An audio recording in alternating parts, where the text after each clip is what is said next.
Alam mo ba na pwede tayong makapunta dito sa Australia kahit wala pa tayong employer? Yan ang nalaman ko doon sa aking interview kay James Palmer.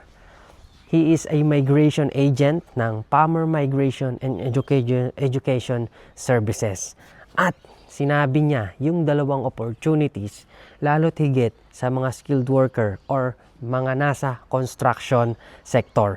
So kung nasa construction sector ka, ikaw ay skilled worker, please tapusin mo yung video na ito dahil ilalahad ko yung dalawang opportunities at yung mga ilang requirements na dapat mong i-provide para lumaki yung chance mo na magkaroon din ng opportunity na makapagtrabaho and to migrate here in Australia. Okay?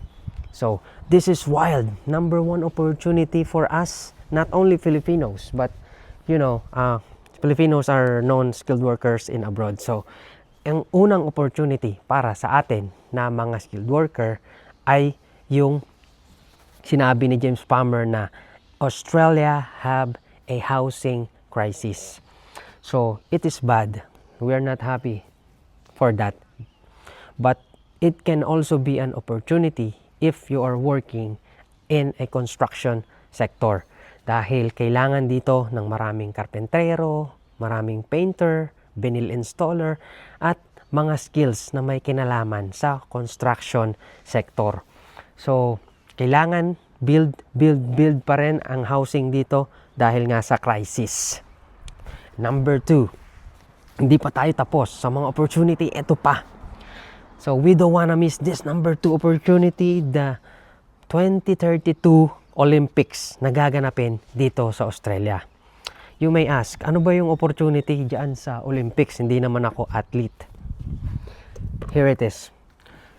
Kailangan pa rin na mag-build ng mga buildings and infrastructures dahil nga gaganapin dito ang Olympics. I remember before yung Olympics na Sydney Olympics, kung baka bata ka pa rin noon, ako bata pa ako noon eh. Pero ganun mag-prepare ang Australia. So build pa rin ang magiging opportunity natin. Kagaya na nabanggit ko kanina, construction sector pa rin ito and we don't wanna miss that opportunity. So how? The question is, how can we prepare for the opportunity?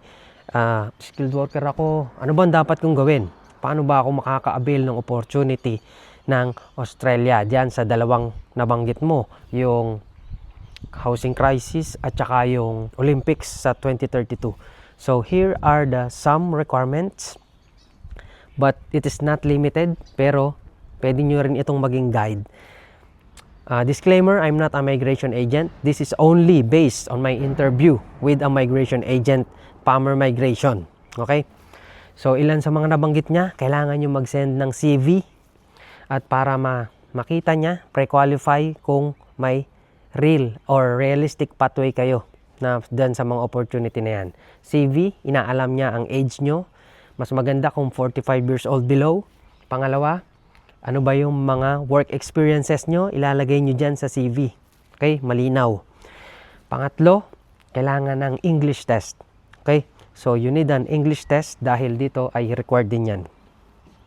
Okay?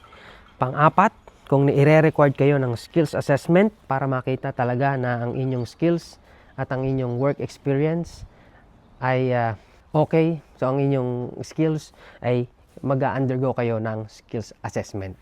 Okay? So, yun yung mga ilan sa dapat nating i-provide.